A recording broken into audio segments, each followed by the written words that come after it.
She comes across like diamonds, diamonds, easy in love when the lights are low. She comes into focus, focus, the closer she gets, the more I know.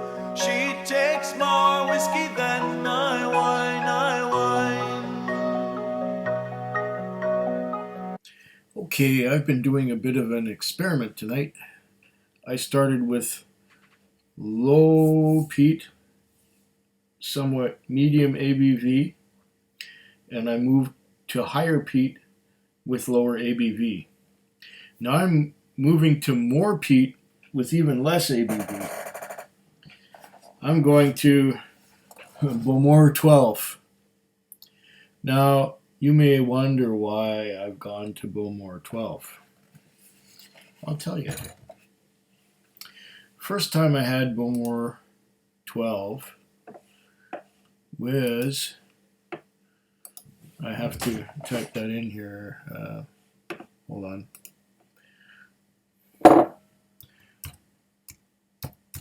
Bowmore, oh, I've had 8 Bowmores. Show all. Okay, the first Bowmore, I guess June 2014. June of 2014. So that's like 7 years ago was the first time I had Bowmore 12. Yeah. And what got me to buy it was the $39.99 price tag. So $39.99. Let me pour a dram first. I'm getting ahead of myself. There's our Bowmore 12 at $39.99 on sale online from Alberta.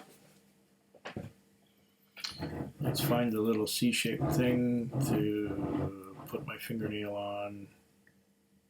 There it is. Got it. Got the foil off. Got the cork popped. Here's our Bowmore 12. Bottled at a whopping 40% alcohol by volume. Okay, so what's this costing me?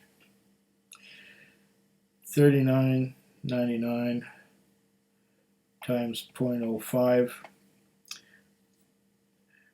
$2. $2 for goods and services tax, plus 10-cent bottle deposit, plus $39.99, plus $12 shipping and handling approximately. So $54.09 to my door. Is that right?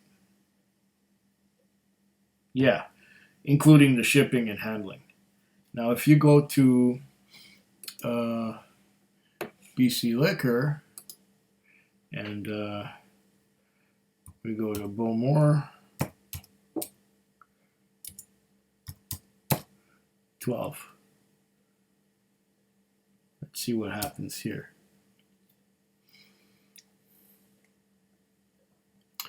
Bowmore 12 is $63.99. So already I've paid $54.09. And now they want in BC, and that includes shipping and handling and taxes and everything to my door. And the BC price is 6.4 plus 3.2 plus 0.1 plus $63.99. $73.69. That's a lot more to get it to me. So, you know, why would I not buy online and have it shipped to me because it's so much cheaper? And that's what I did. Otherwise, I would not have purchased the Bowmore 12. I would not have been tempted, but price is what sold me on it. And what sold me on several other bottles. But we're going back to 7 years ago when I had a bottle of this. And this was around the time when I was starting to make videos, but I wasn't really committed, and I wasn't making as many videos as I do now. I just did the odd video about whiskey. I'm getting peat smoke right away, but it's a dried out, reminds me of railway ties that have been out in the sun for a very long time. It's like the dried out peat, dried out smoke, dried out creosote, like railway ties. Wait. Do I get anything else out of it?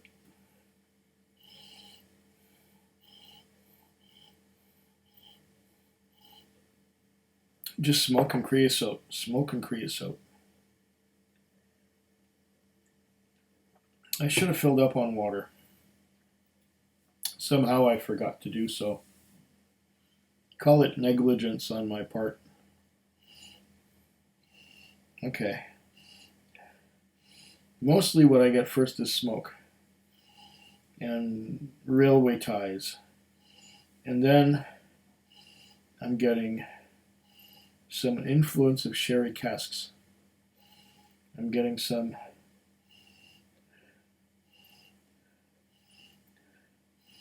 dark fruits, some dried fruits, but they're quite subtle because the peat overpowers them. The peat smoke is overpowering the dried fruit and the dark fruit and the ripe dark fruit. So far, so good. I'm not expecting a lot in the legs department because we've got 40% alcohol by volume here. And sheeting action, foomp right down, and like some droplets sticking to the sides.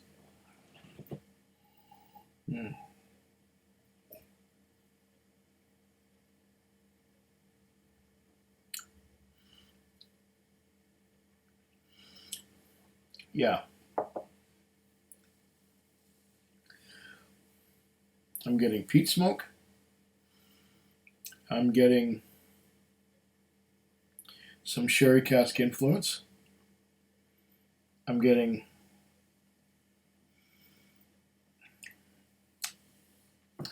dark fruits, dried fruits, things like currants, raisins, figs. Oh.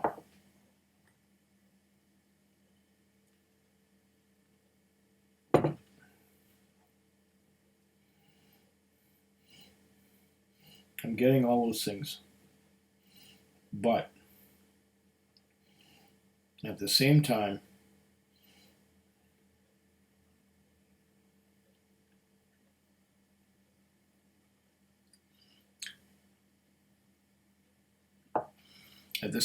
as I'm getting a bargain basement price, I am getting a bargain basement experience. Now, don't get me wrong, there's peat smoke here. There's peat, there's smoke.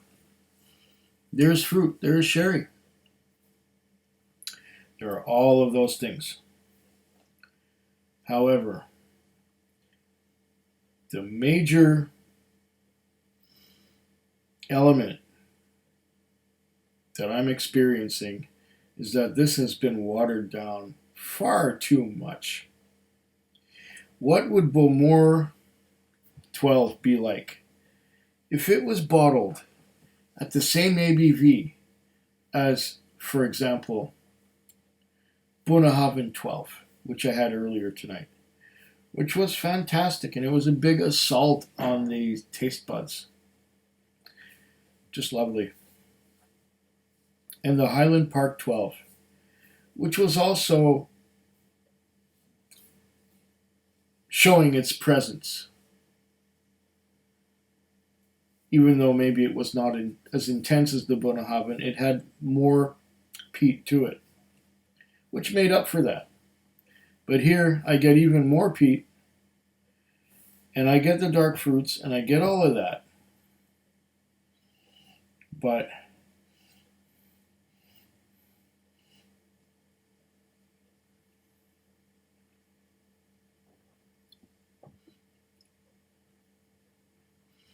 at the same time, it's watery and thin.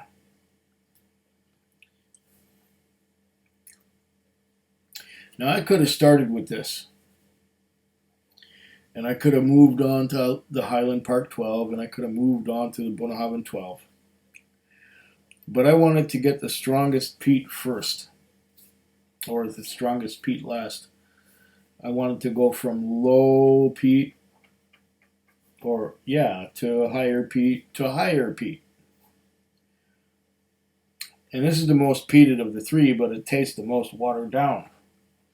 It gives me the least intense flavors of the three that I did tonight.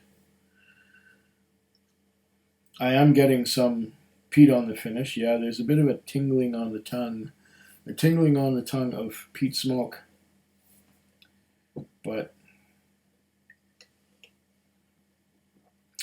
why am I drinking water? I don't even need water with this.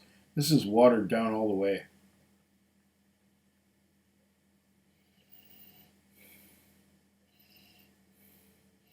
In case you were wondering, yes, I've had some whiskeys in between the ones that I've tasted on camera.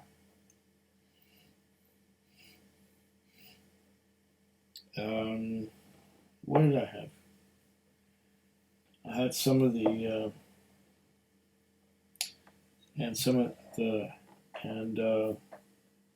yeah, I had a couple of whiskeys in between. Now, let's just say that.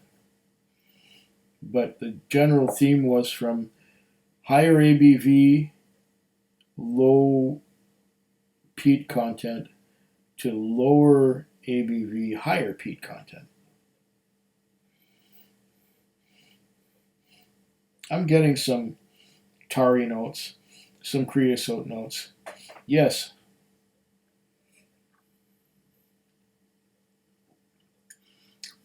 I am getting that from this fresh bottle of Bowmore 12.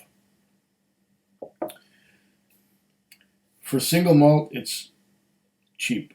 It's not expensive. It gives some of that Islay peat, yes, but it's also watered down. Even though there's a lot of sherry influence to it, it is watered down. And so because it's so watered down, the influence of that sherry is somewhat lacking. I know it's been 7 years since I had this, and I remember that 6 months later, after I opened it up for the first time,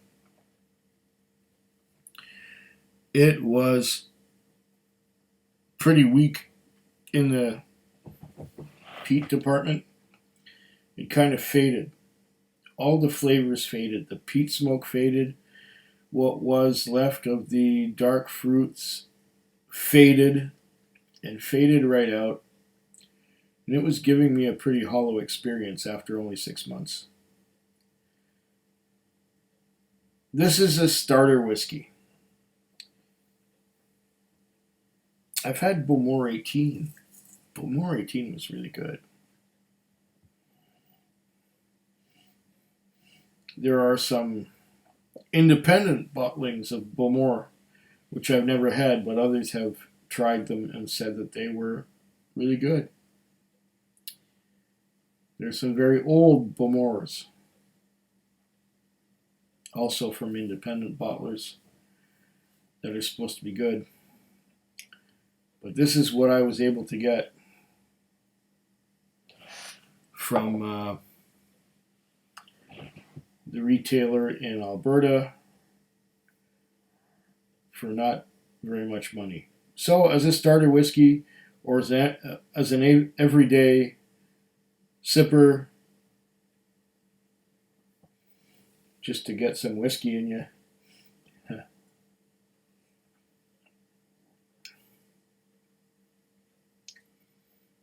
It'll do. But there are so many better experiences out there. At 46%, this would be maybe very good. But it just tastes watered down, really watery. At 40% ABV, it's just watery, too watery for what it should be. I would like more intense flavors, both of the peat and of the sherry that are involved. Slunchula. Food Quig. Food quick. Food quick. Food Quig. Food quick. Yeah.